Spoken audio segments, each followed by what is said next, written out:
Good morning, everybody, and thank you for joining us today for Price Industries webinar looking at operating room ceiling systems for the modern OR.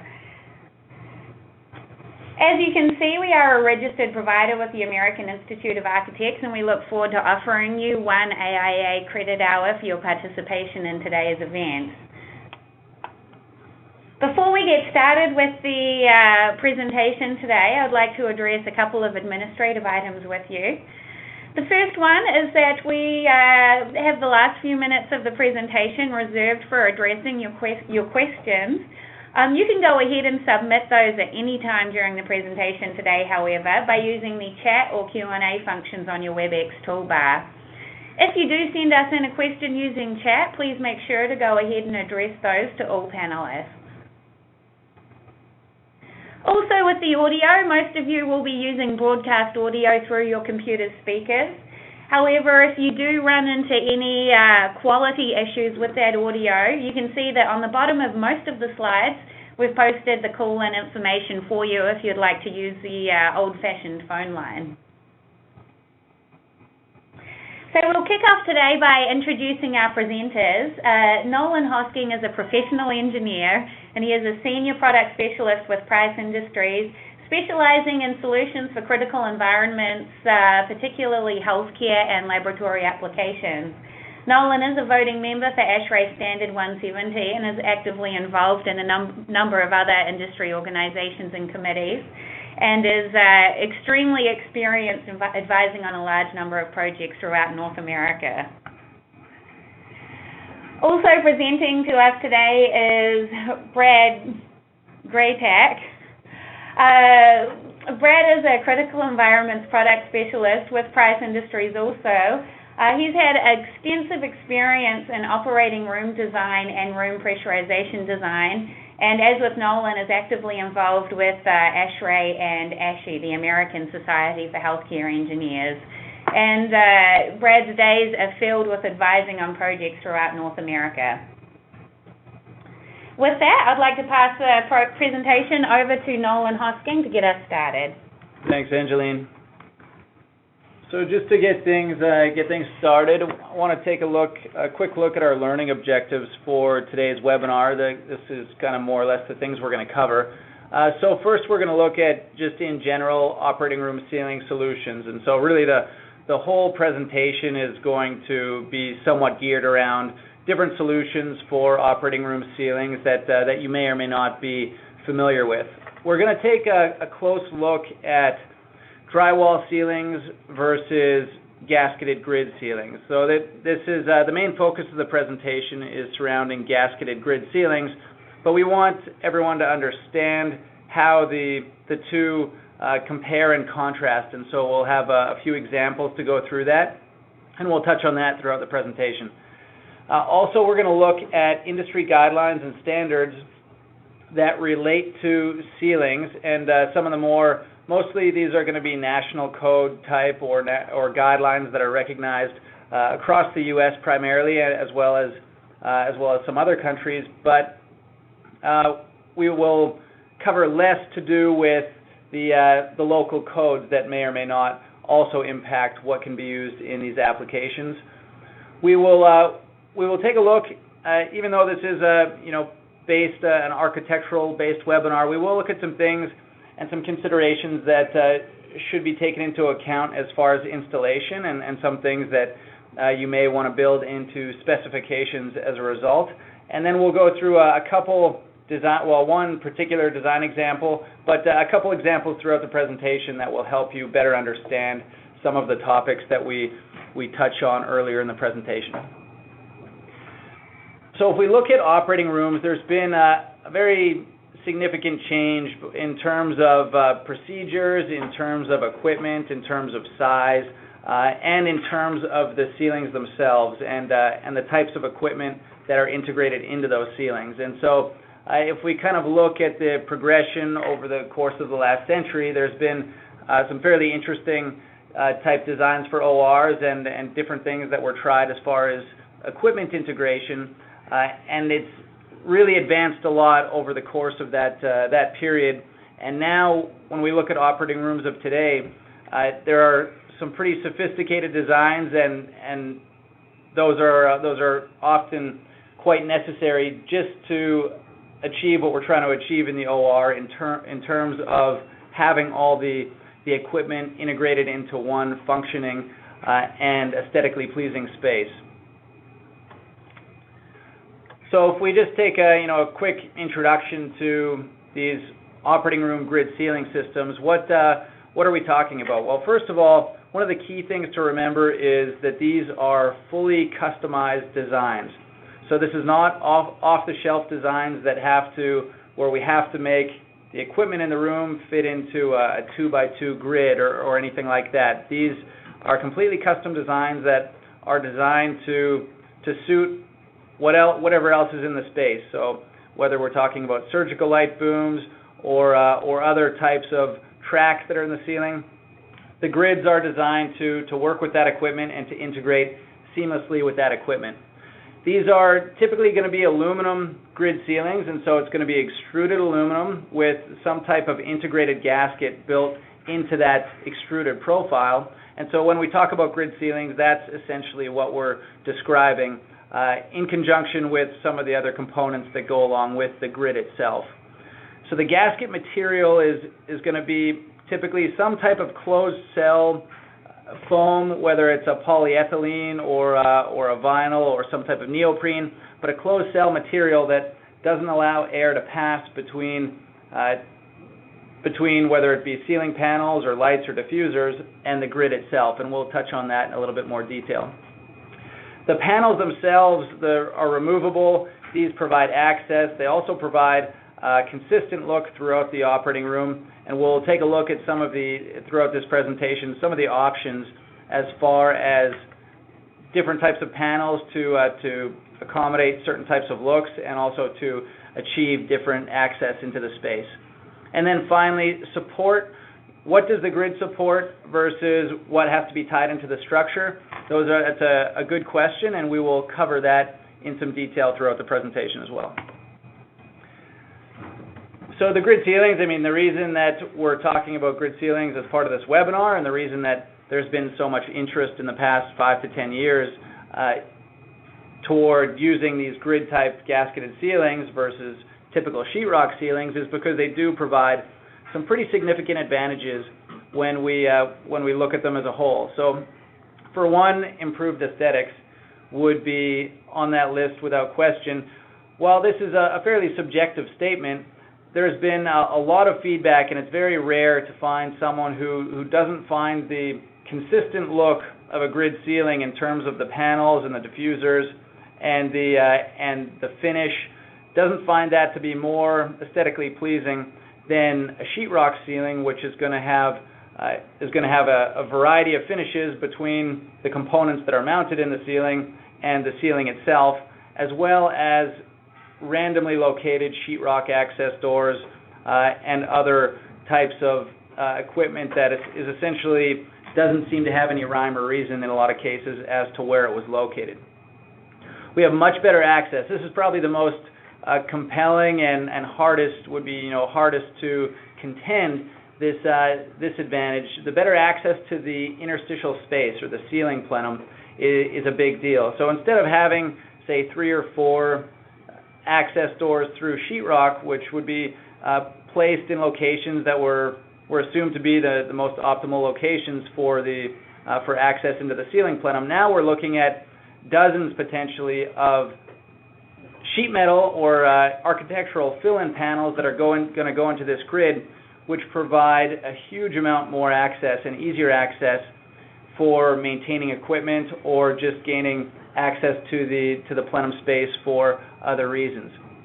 We've got fewer ceiling penetrations.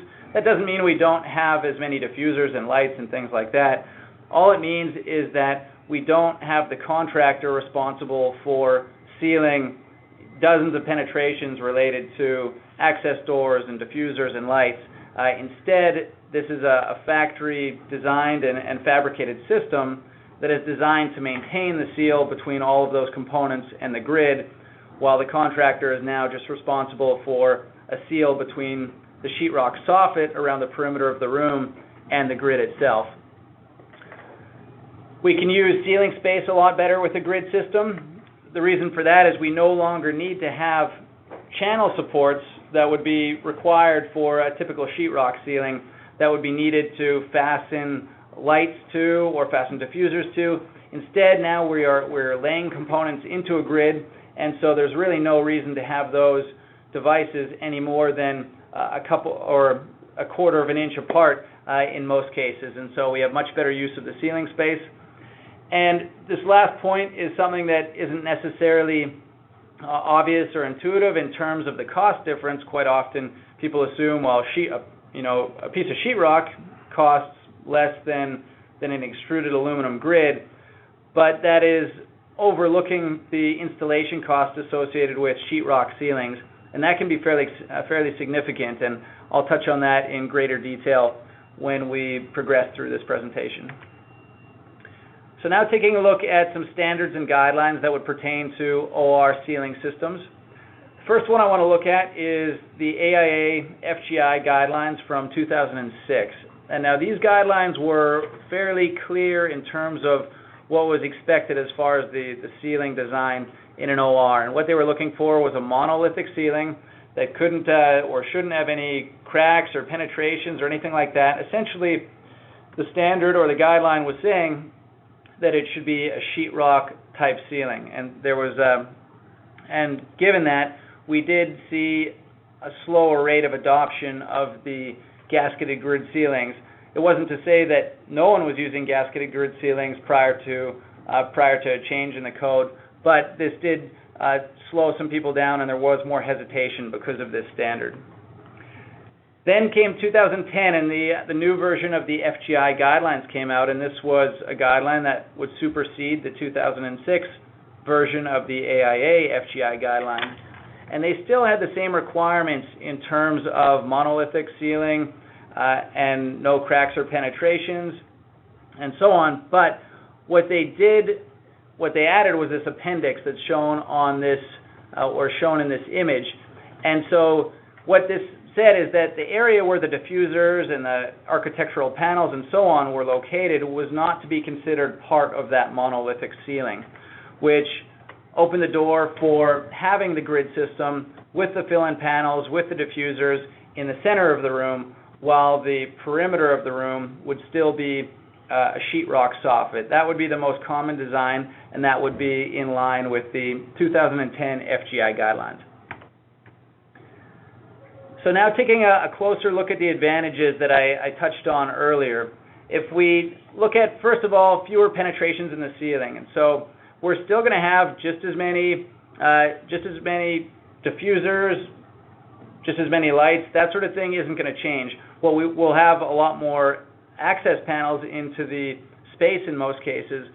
But the big difference here, when we talk about fewer penetrations, that means fewer penetrations that the contractor is responsible for sealing in the field, not only in terms of framing those openings, but in terms of providing a seal between all of the components that are going to be surface mounted and the perimeter of those openings. And so that's a big deal, not only from a time and effort point of view on the part of the contractor, but also from a safety point of view in terms of if we can have a prefabricated grid system that's designed to create a seal between the room and the interstitial space, then we've got a much better chance of achieving a tightly sealed room, which is obviously something we're looking for in an operating room. And so we have an advantage on two fronts there.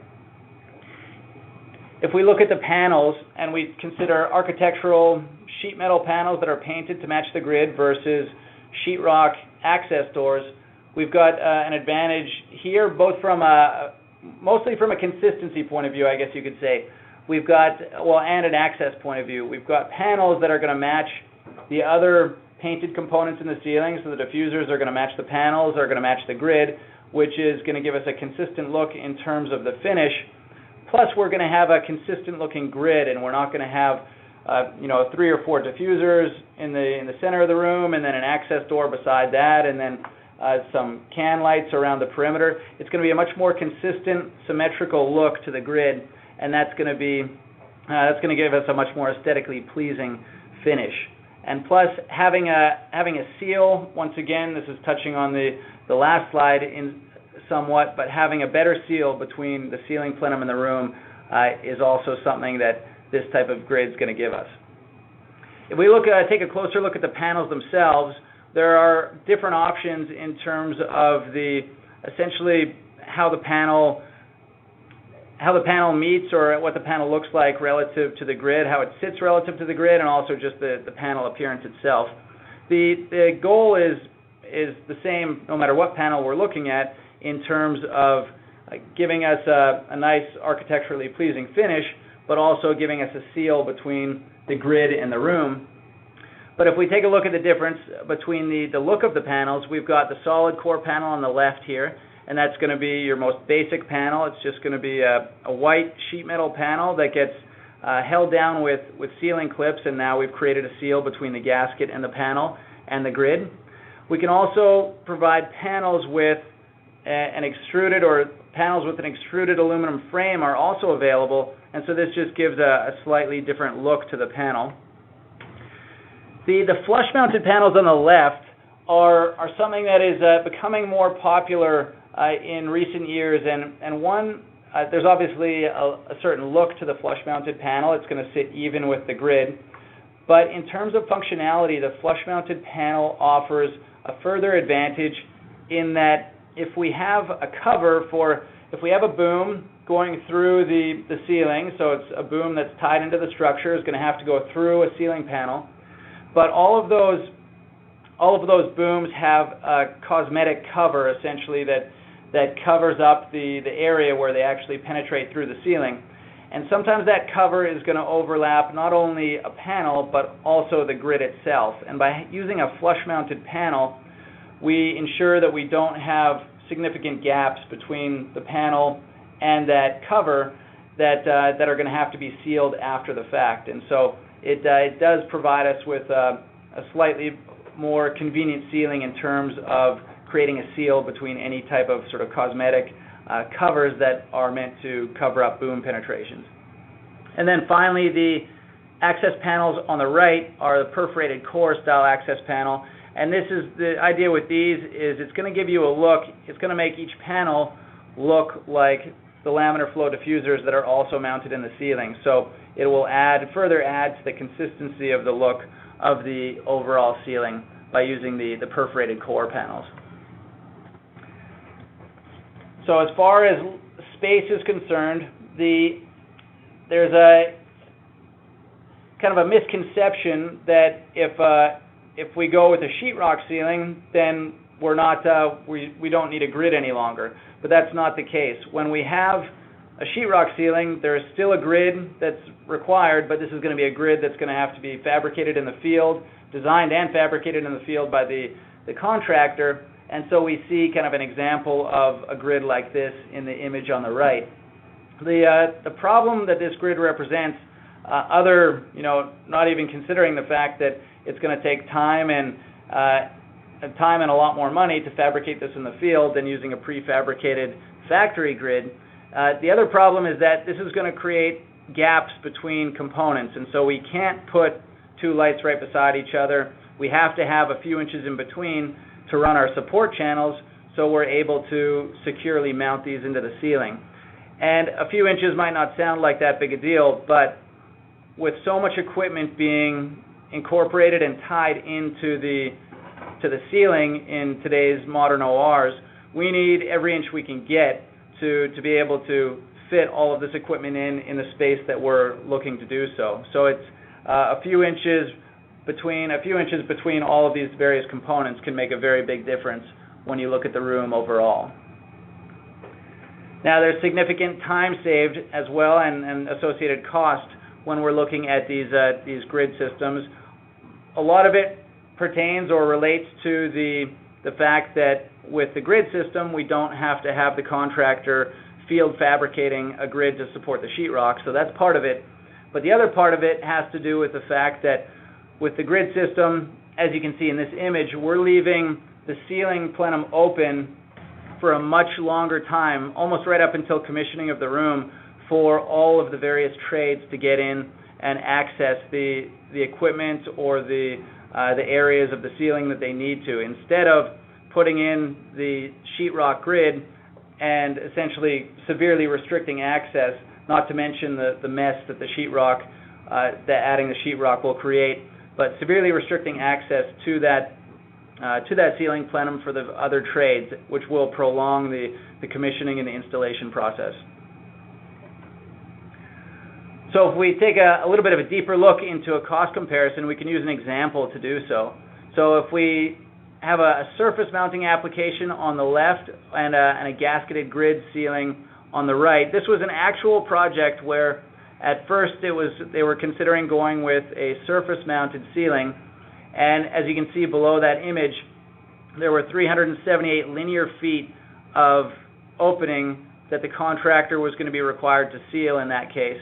And so after some discussion and some consideration of the gasketed grid ceiling, we ended up with a design that looked similar to what we see on the right side. So instead of 378 linear feet of opening to seal for the contractor, this was reduced to essentially only having to seal the rough opening for the grid, which worked out to approximately 90 feet. So looking at the surface-mounted ceiling, we had there was much more for the contractor to seal, and so these cost estimates were provided by the installing contractor. And you can see that the biggest number here has to do with framing and sealing all of those individual openings for the lights and the diffusers and the access doors and the boom mounts. So that made up approximately 80% of the overall cost of actually installing that ceiling. So very significant, and that's something that we see in much smaller numbers and a much less complicated requirement when we look at the gasketed grid ceiling here. So we do have the additional cost when we look at this system of the grid itself, the factory welded grid. However, our cost for actually framing and sheetrocking the perimeter of the room is significantly less than what we would see with the full surface mounted option. And so it actually brings our overall cost down quite a bit. If we look at this particular example, we have a savings of greater than 20% for going with the gasketed grid ceiling versus the surface mounted ceiling. And so that's something that's very important to keep in mind, that it's not even that it's a wash going with the grid ceiling versus the sheetrock ceiling. In almost every case, it's going to be a lot less expensive to use a factory welded and factory fabricated grid ceiling as opposed to using field labor to build essentially the same grid out of steel and sheetrock in the field. And so that's something that's important to keep in mind. So if we take a look at some designs or some actual operating rooms that use the various ceiling types, this would be a surface mounted example. And so as you can see, the equipment is just installed. There obviously is a pattern to the diffuser location, but there is a somewhat random appearance to the location of the various components. If we compare that to a grid ceiling, there is a lot more symmetry in the space, and there's essentially a matching finish throughout the entire room as far as the panels and the grid and the diffusers. And so a lot of the feedback is that this is a preferred design in terms of appearance, among other things, to the standard sheetrock ceiling. I'm now going to pass things over to Brad, who's going to take you through some other considerations that are important when looking at these ceilings. Thank you, Nolan. First I want to start off with is the two more common paint finishes that are used in today's OR, that being a powder coat finish as well as a e-coat finish.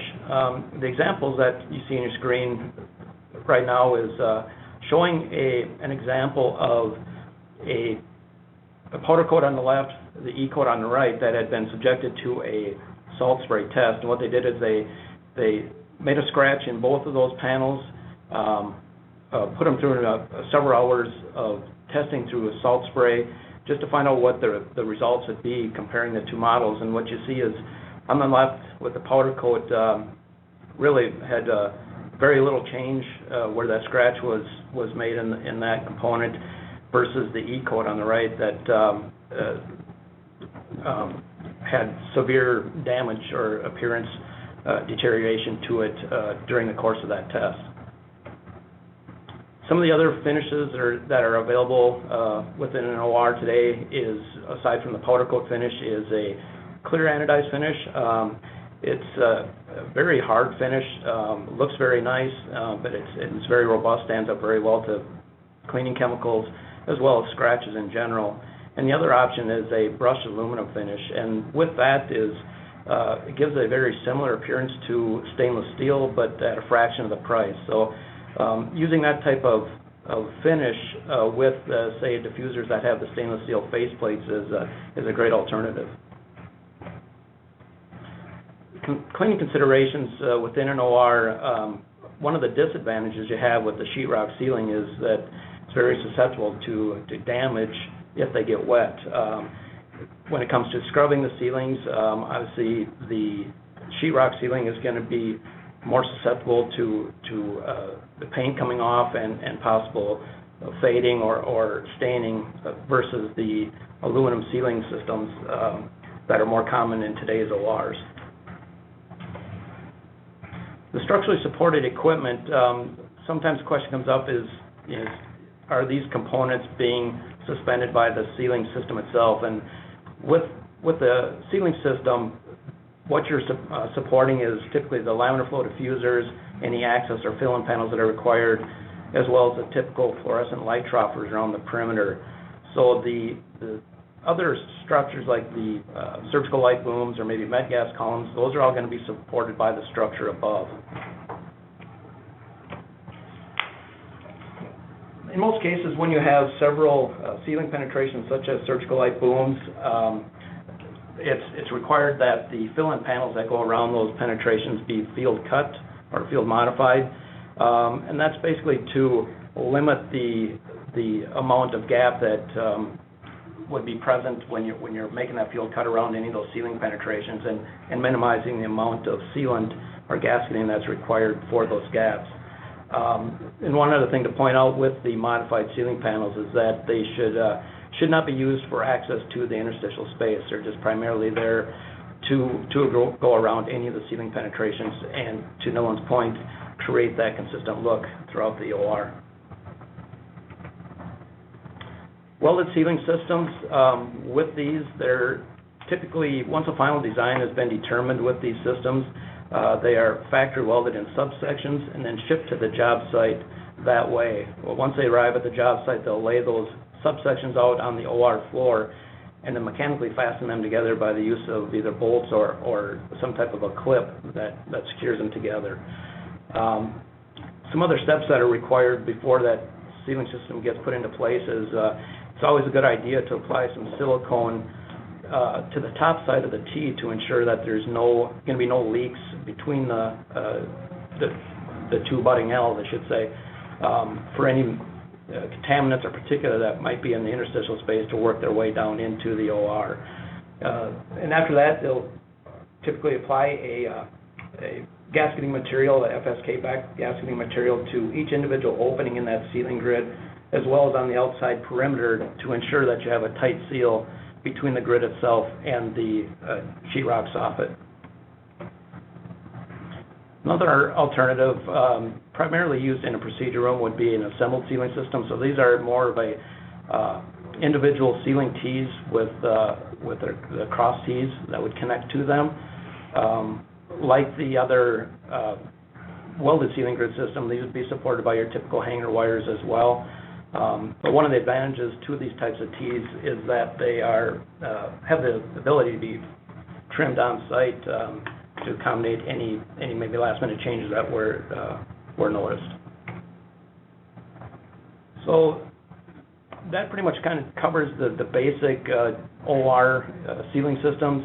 But what's becoming more popular today in the ORs is integrating ceiling level unistrut into the ceiling system itself.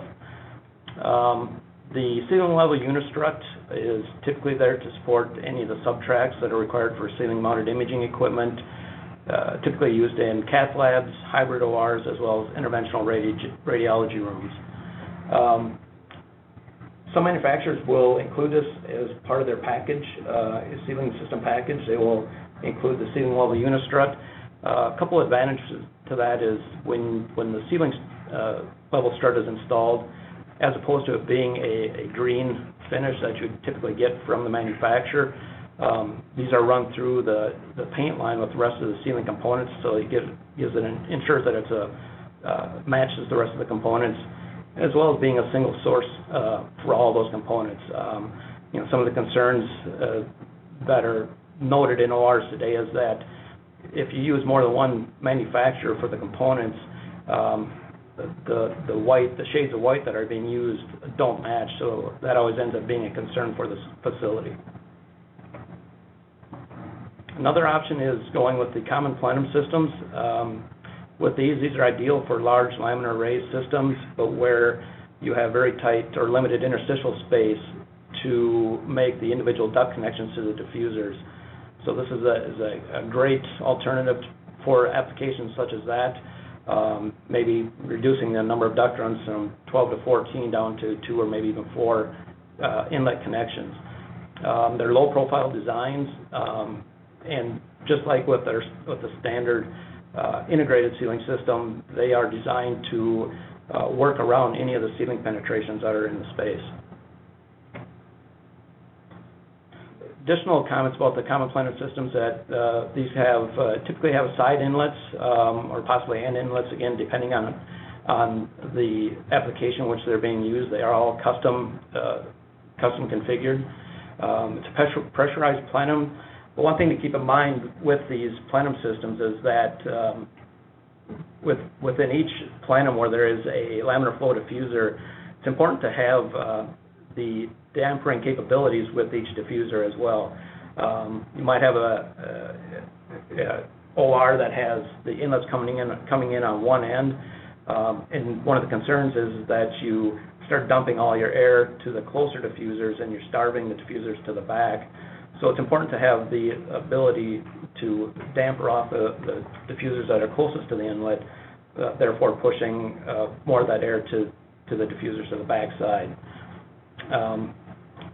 One thing that helps with these types of systems is getting the factory involved in the design with these types of OR applications.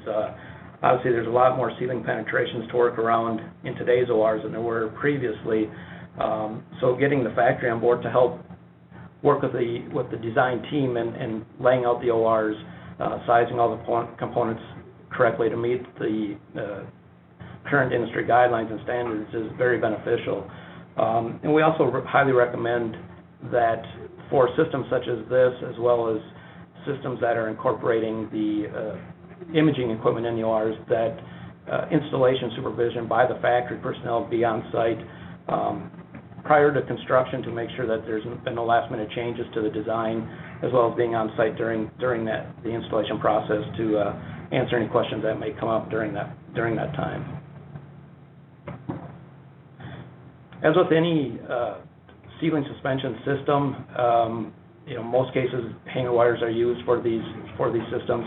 It's important to note that the ASTM C636 is a guideline that should be followed for any ceiling suspension system to ensure that the proper size hanger wires are being used, that the ceiling system itself is correctly leveled, that there's very limited or no deflection across that ceiling system, and to ensure that there's no interference with any other components within that ceiling. Seismic certification, as of now, there is no pre-approval available for seismic certification for ceiling suspension systems. However, it is possible that you can get job-specific certification from the factory, and typically that entails the use of or incorporating input and suggestions from structural engineers to ensure that those seismic certifications are being met. At this time, I'm going to hand it back over to Nolan, and he's going to talk a little bit about hybrid OR applications. Okay, thanks, Brad. So this is an example, a project that was done recently that had, it was a fairly complicated project in terms of the ceiling congestion and in terms of some of the restrictions as far as access and space above the operating room ceiling. And so it's kind of a good one that touches on a lot of the things that we've covered so far. So in this particular application, we had a lot of diffusers. There were actually 18 diffusers on this project, and so at first it was assumed that 18 individual duct connections would be required.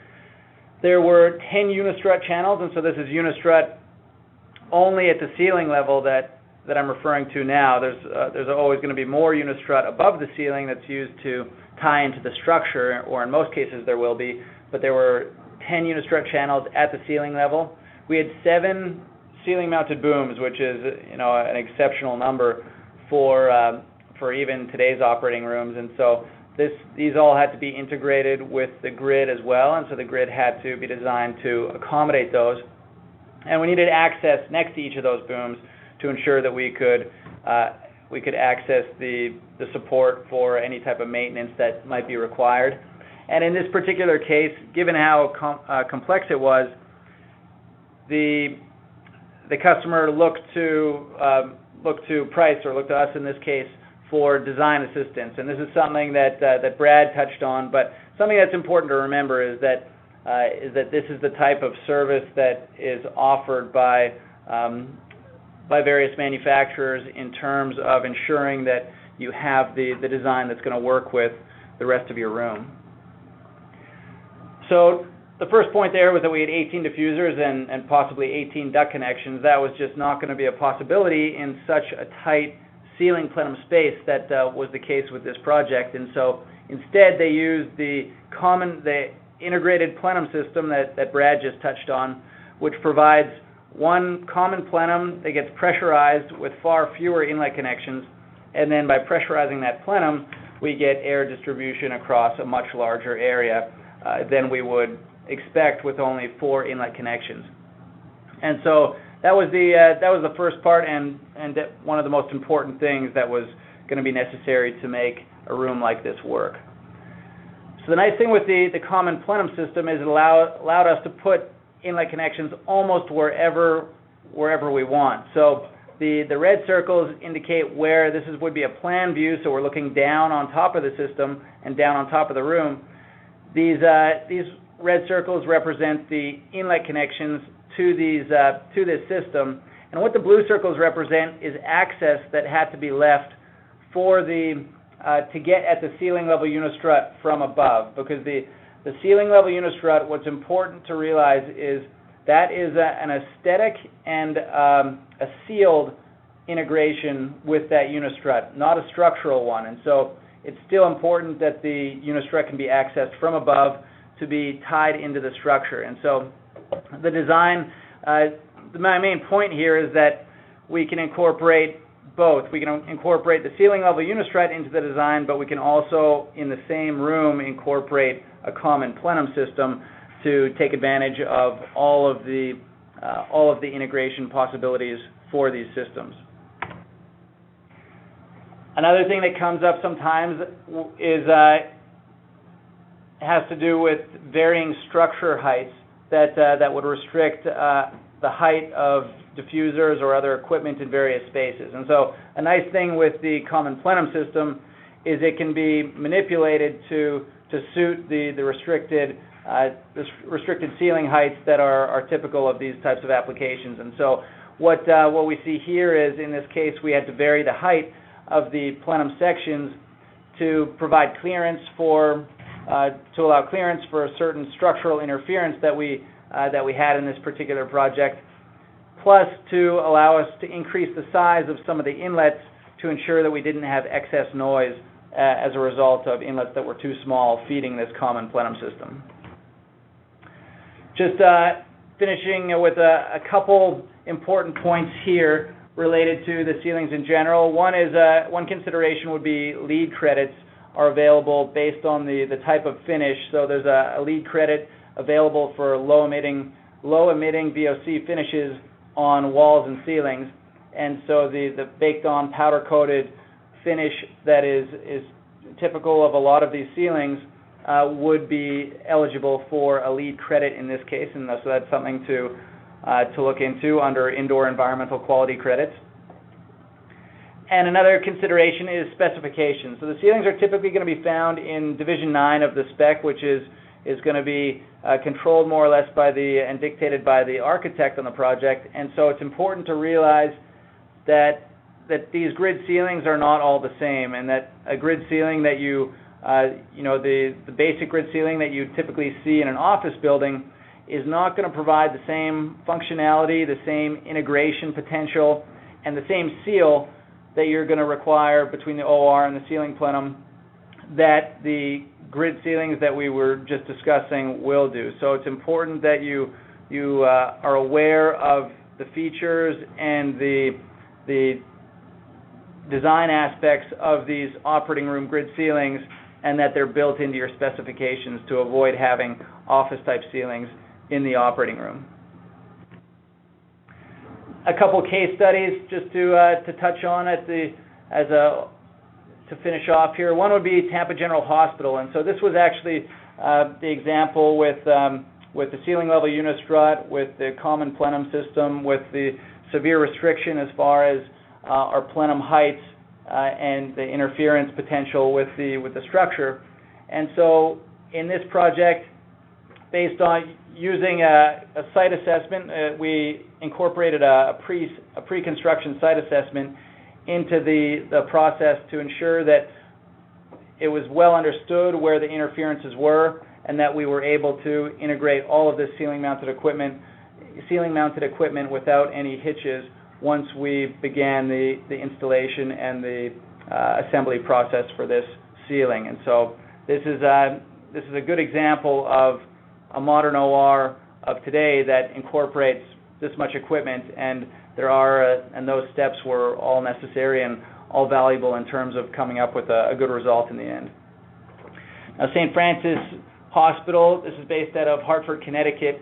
This also integrated ceiling level unistrut, and this was a project with a number of different operating rooms that in which case the ceiling itself, having the prefabricated ceiling with the ceiling level unistrut, saved a huge amount of time given the substantial size of the project, and allowed us to ensure that a seal was created with that ceiling level unistrut and the other equipment in the space, so there weren't additional delays associated with having to actually make those or provide an effective seal between all of these various components. And so another good example of an integral sealing with additional services. So just as a conclusion, ceiling systems offer a lot of advantages. It really doesn't matter what perspective we're looking at ceilings from, whether it's the owners, the engineers, the architects, the contractors. These integrated grid ceilings are one of those products that really doesn't have a downside almost no matter how you look at it. And so this is something that is just based on the increase in popularity of these ceilings. It's something that I think most of the market recognizes, but for anyone who's a little bit less familiar with these ceilings, I would encourage you to pay close attention and see if they can offer any advantages on your next project. Thank you very much, Nolan and Brad. I would like to go ahead and open up the floor for questions now. As I mentioned at the beginning of the webinar, you can go ahead and submit those to us using the chat or the Q&A function on your Webex toolbar. If you do use the chat function, please go ahead and make sure that you submit your questions to all panelists. So the first question I have here, guys, relates to stainless steel ceilings. Are stainless steel ceilings common, and how do they compare to aluminum ceilings? Brad? Typically, I would say they're not as common as your traditional aluminum white. And one of the big things with stainless steel ceilings is that it's just the expense involved with those ceiling systems. They're very expensive and really don't offer a whole lot of benefit versus that of an aluminum ceiling grid system. Okay, thanks, Brad. What portion of operating rooms are using drywall ceilings versus ceiling systems such as the ones that we just discussed? Do you see a changing trend moving forward? Yeah, we do. Right now, it's approximately 60% of the operating rooms where we would provide equipment would also include some type of integrated gasketed ceiling, and that's where we are today, and that's been steadily increasing, in particular since the 2010 FGI guidelines essentially put in the appendix that would permit their use and kind of open the door for their use. Are grid ceilings easy to modify? In the future, and how do they stack up against sheetrock ceilings in regards to future renovations?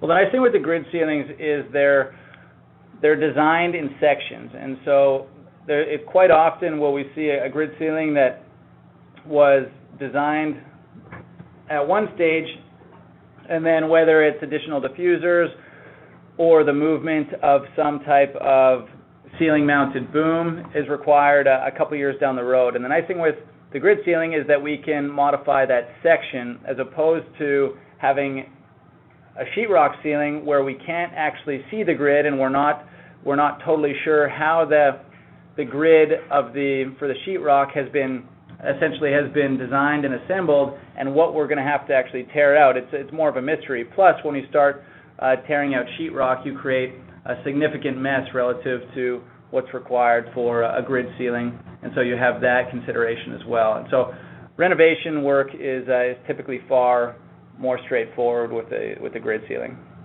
Thanks, Nolan. Are you guys seeing grid ceiling applications that have an antimicrobial paint additive in them? That is an option. That's an additive for the paint.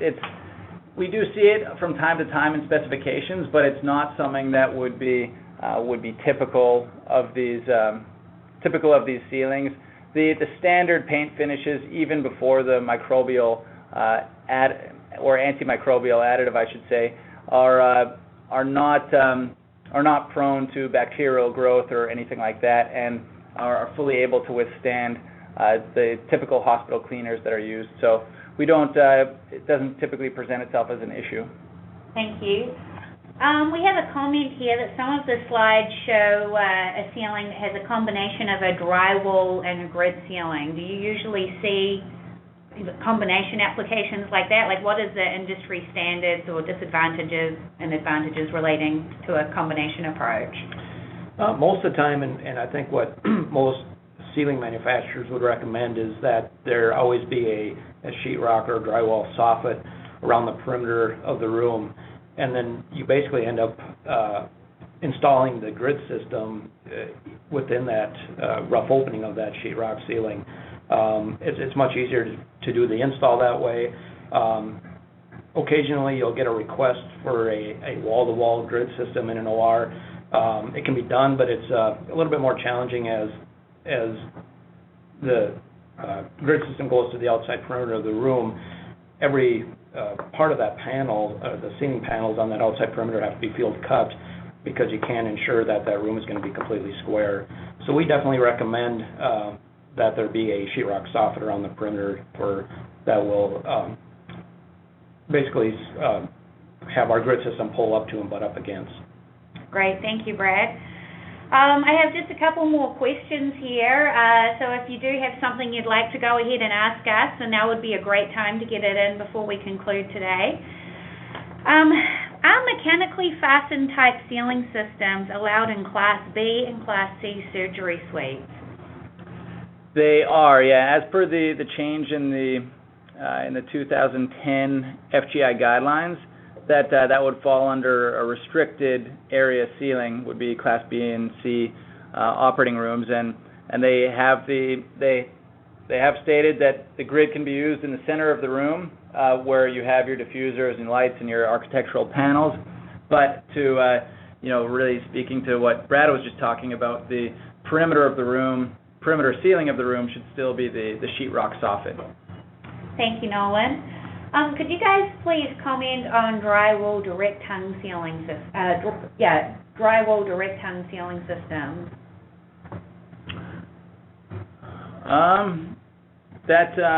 Not entirely sure I know what that's asking, but in fact, that I'll look for some clarification on before I kind of go down a path that isn't related to that question.